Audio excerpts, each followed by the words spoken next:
We get a lot of great comments over on our YouTube channel, and my team and I try to answer each and every one of them. But every once in a while, I come across one and think that would be the topic of a great podcast episode. And today's the day. And to answer some of this question, I decided to quote my mentor, Bob Bailey.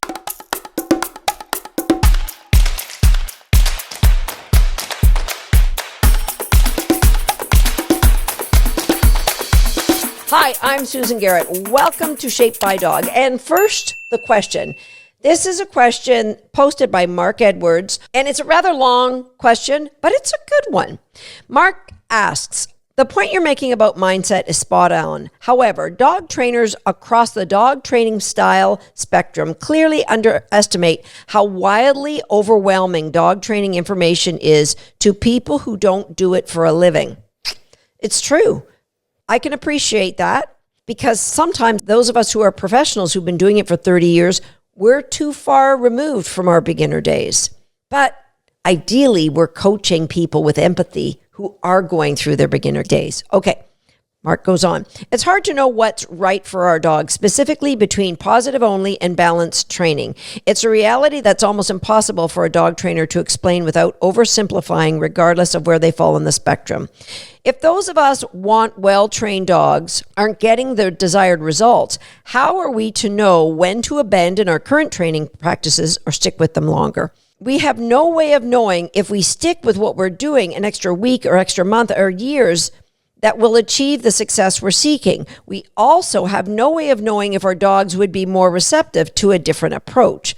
But here's the biggest pickle. It's impossible for us to know how much time is actually going to be necessary to make reasonable assessments about the direction to go in.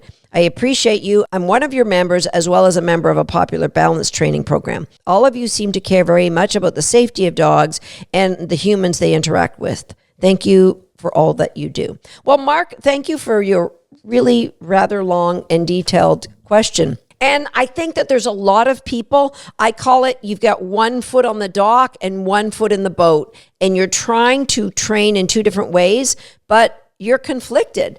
You're conflicted because should I be getting results faster, or am I even getting the results that I want?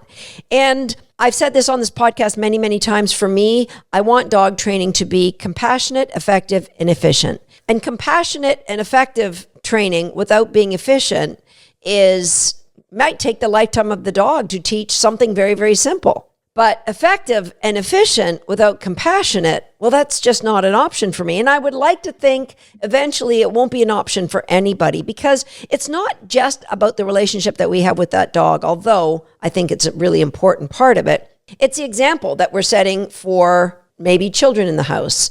It's an example of how you deal with frustration. When things aren't going your way, well, I always have that punishment that I can fall back on. And having recently been on a podcast of a balanced trainer and reading some of his community's comments towards me or about me, I can see why I have left that world.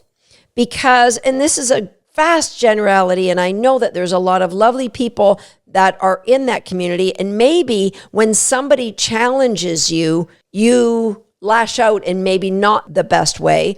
But honestly, there were hundreds of incredibly disrespectful comments towards a guest. Like, if you truly understand reinforcement, why would you try to barbecue somebody who stepped up and was a guest?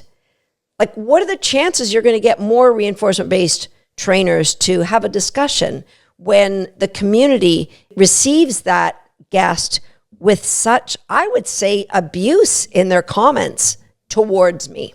And so I believe one of the great side effects of training this way is you go through life with a lens of, am I being judgmental? You go through life looking for kindness. You go through life looking for ways to reinforce. You aren't looking for a way to punish. It just infiltrates who you are. Now, I'm not turning this podcast into us against them. To answer your question, I need to be clear that one of the things that I recognize by being on that podcast is there's so many unbelievable assumptions. Like, a great assumption is that what we do in the world of reinforcement-based dog training is exactly what they do, but without the punishment. But why would that work? It wouldn't, because that's taking a very important part of their training. And I'm not saying it's the majority. I think really, really good balanced trainers maybe use punishment 5% of the time. I'm guessing. I don't know. But the vast majority is reinforcement. But they need that punishment or they wouldn't use it. But there's a lot of us that don't need that punishment. So there's got to be something missing from the reinforcement that they are doing. One of the many great quotes Bob Bailey says is, to say operant conditioning won't work here, whatever that example of here is like saying gravity won't work here. To say there are some dogs that you need to apply operant conditioning in a different way, this doesn't make sense when you can apply it to, animals that weigh thousands and thousands of pounds. So if we're talking about family pet, I don't want to get into the argument of police dogs or purposely bred protection dogs. Let's just talk family pets. Family pets. Bob Bailey says, given enough time, any trainer can teach any behavior using any method to any dog.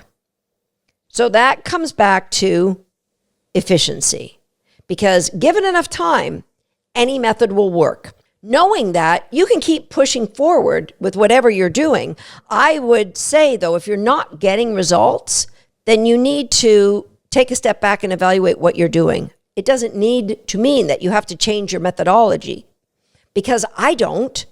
I'm still training in a reinforcement-based program. Now, I don't want people to split hairs and say, oh, it's not all positive because, when you withhold cookies, yada, yada, yada, yada. The intention is that we are not using verbal corrections or physical corrections, that we're not using any kind of aversives in our training.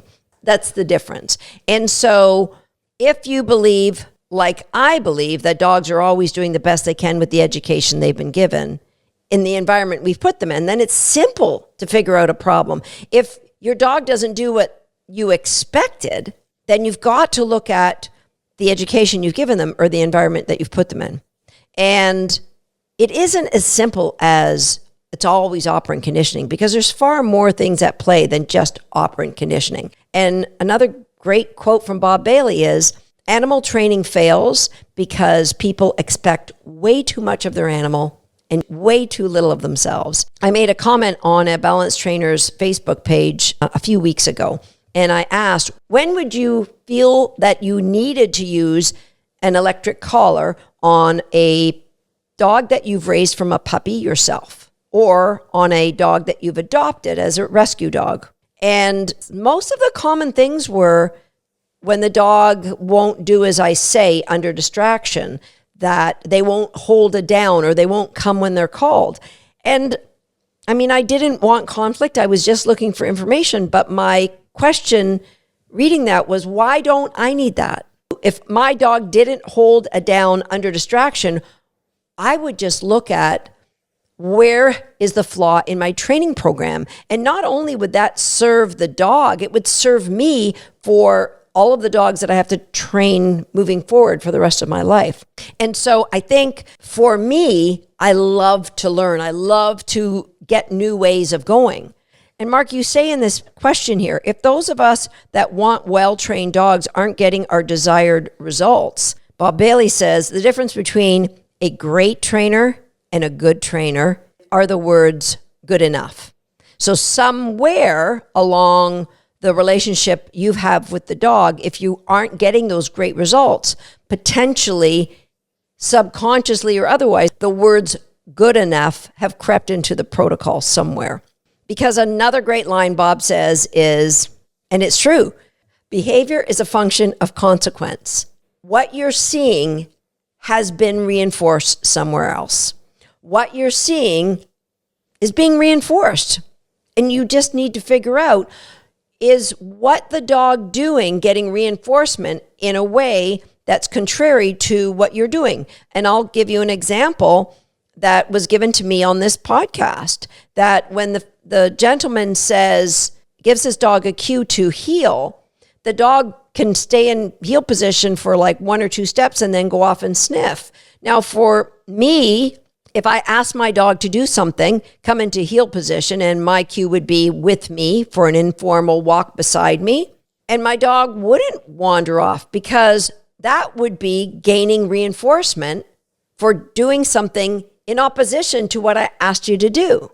And so knowing how reinforcing sniffing would be for my dog, I might have them walk in with me position for whatever, 1 step, 5 steps, 10 minutes. And then I would give them the release word that they could, if I knew sniffing was very, very high value, I would say, go sniff, or go for a run, or go play. If there was another dog there, maybe go see if there was a person. I would intentionally know, I would be aware of what it is that is reinforcing my dog, and I would give them access to that reinforcement as a release for hanging out in reinforcement zone.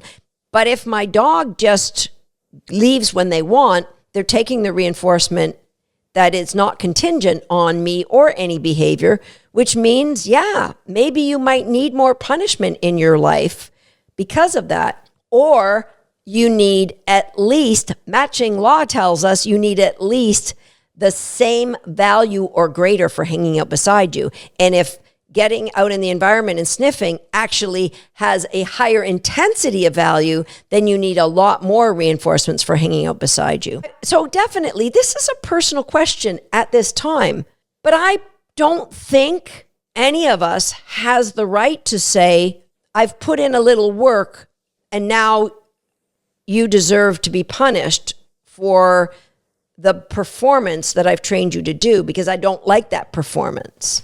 Does that make sense? I think the lines are so blurry, and each camp can make a good story because we're all looking through the lens of our own beliefs. The belief over here is that aversives are a part of nature, and so therefore we are allowed to use them. But I think parenting believed aversives were a part of nature, therefore spare the rod, spoil the child. That mentality is gone by the wayside, thankfully. And I believe it should be gone by the wayside for any relationship with any animal, and in particular, one that we share our lives with and care so much about. And so how do you know?